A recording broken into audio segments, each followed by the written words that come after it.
देखो, we started the chapter accounting for share capital. वहां मैंने आपको बताया था एक कंसेप्ट तो था इसमें अकाउंटिंग फॉर शेयर कैपिटल और एक था इशू ऑफ डिबेंचर। अब शेयर का मतलब मैंने आपको बताया था, शेयर मतलब इक्विटी शेयर। शेयर कभी प्रेफरेंस की बात नहीं करता। अकाउंटिंग फॉर शेयर के अंदर मैंने आपको सबसे पहला टर्म समझाया था कि जब भी कोई कंपनी रजिस्टर्ड होती है उसको एओए और एमओए ये दो डॉक्यूमेंट बनाने पड़ते हैं। मेमोरेंडम कंपनी का चार्टर डॉक्यूमेंट होता है और मेमोरेंडम के जो क्लॉज होते हैं वो फिक्स होते हैं। मेमोरेंडम में क्लॉज है जिसको हम बोलते हैं capital clause. Capital clause company की कैपिटल की कंडीशन डिफाइन करता है। अगर मैं कैपिटल की बात करता हूं तो पहला कैपिटल जो होता है उसको हम बोलते हैं ऑथोराइज कैपिटल। ऑथोराइज मतलब ये मैक्सिमम कैपिटल मार्केट से कंपनी रेज कर सकती है। ऑथोराइज कैपिटल को हम लोग एक और नाम जानते हैं, रजिस्टर्ड कैपिटल, या इसको एक और क्या बोल सकते हैं, नॉमिनल कैपिटल। तो ऑथोराइज मतलब ऐसा कैपिटल जो मैक्सिमम कंपनी मार्केट से रेज करती है वो कहलाता है ऑथोराइज कैपिटल। उसको हम रजिस्टर्ड भी बोल सकते हैं, नॉमिनल भी बोल सकते हैं। जितना पब्लिक को ऑफर किया वो कहलाता है इशूड, और जितना पब्लिक ने इंटरेस्ट दिखाया वो कहलाता है सब्सक्राइब कैपिटल। जिस रेट पे आपने शेयर को रजिस्टर्ड किया उसको बोलते हैं फेस वैल्यू। जिस रेट पे शेयर को इशू कर रहे हो उसको बोलते हैं इशू प्राइस। अब कोई भी कंपनी के अंदर या तो इशू प्राइस फेस वैल्यू के बराबर हो सकती है, इशूड एट पार, या इशू प्राइस फेस वैल्यू ज्यादा हो सकती है, इशूड एट प्रीमियम। इस केस में जो भी डिफरेंस है वो हम सिक्योरिटी प्रीमियम के अंदर ट्रांसफर कर देते हैं। ठीक है। अब मैंने आपको जर्नल एंट्री समझाई थी। पहली एंट्री होती है बैंक टू शेयर एप्लीकेशन। ये एंट्री होती है एप्लीकेशन का पैसा आने की एंट्री। एप्लीकेशन को जब कंफर्म करते हैं तो एप्लीकेशन टू शेयर कैपिटल, ये कंफर्म करने की एंट्री होती है। फिर अगर हम लोग अलॉटमेंट कंफर्म करते हैं तो अलॉटमेंट टू, और अलॉटमेंट का पैसा आने की एंट्री होती है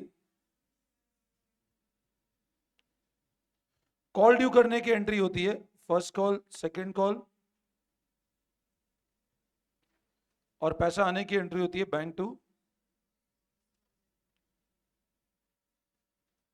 बोलो इन सारी एंट्रीज में कोई दिक्कत आप लोगों को? ये क्लियर था बिल्कुल।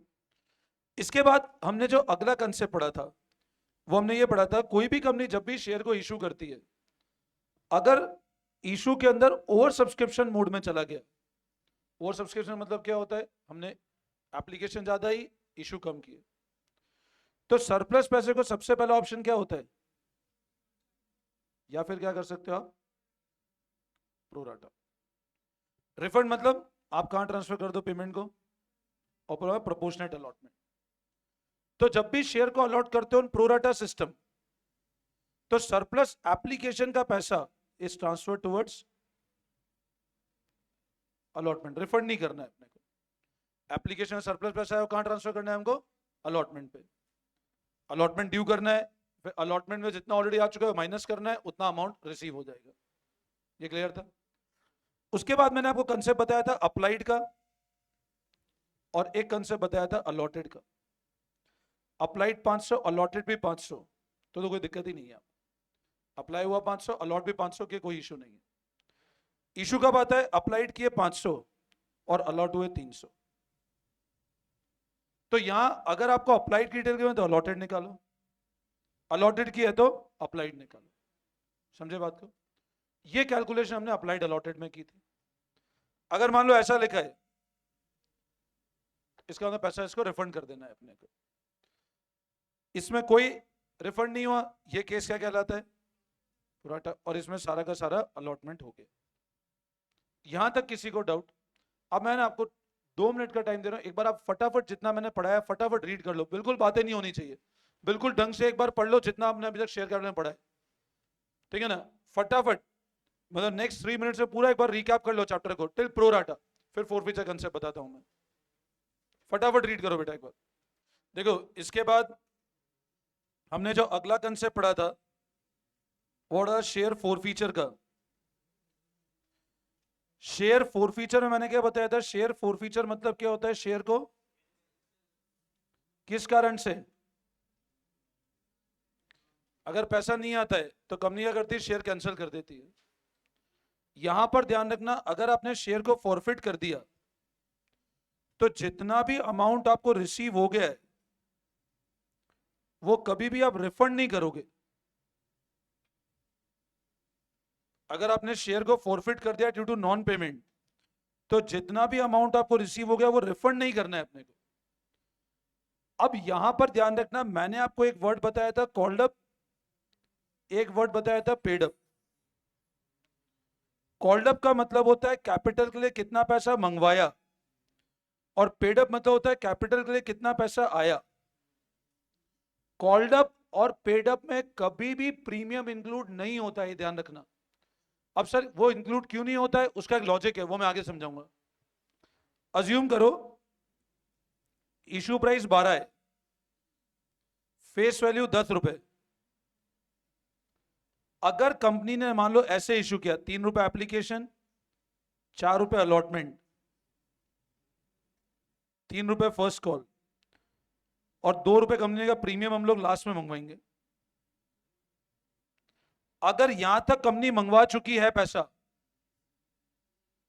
तो इसका मतलब कॉल्ड अप कितना है, पेड अप भी कितना है, हाँ 10 रुपए दे भी चुके हैं। इसका मतलब ये शेयर फुल्ली पेड अप हो चुका है। पेड अप और कॉल्ड अप में कभी भी वर्ड प्रीमियम नहीं आता है, ध्यान रखना। अच्छा इसी तरह मान लो ये 2 + 2 है, तो 3 और 2 5 और 3 8। तो इस केस में कॉल्ड अप कितना है आपका और पेड अप कितना है आपका? अज्यूम करो ये 2 ही पे किया, तो पेड अप 3 और 2 कितना है? 5 रुपए। तो हमेशा एक बात ध्यान रखना, कॉल्ड अप और पेड अप वर्ड का मतलब क्या होता है? कॉल्ड अप वर्ड का मतलब होता है the amount that is paid only for capital. Called up and paid up कभी भी प्रीमियम इंक्लूड नहीं करता है। मैंने आपको केसेस लिखाए थे, उन केसेस को पढ़ो एक बार। 3-4 केस लिखवा रखे मैंने, आप देखो। Demand by company, paid by share holder. Refund तो क्यों करेगी कंपनी? आपने पैसा दे दिया, रिफंड क्यों होगा? रिफंड तो उन्हीं को होगा जिनको शेयर नहीं दिया आपने।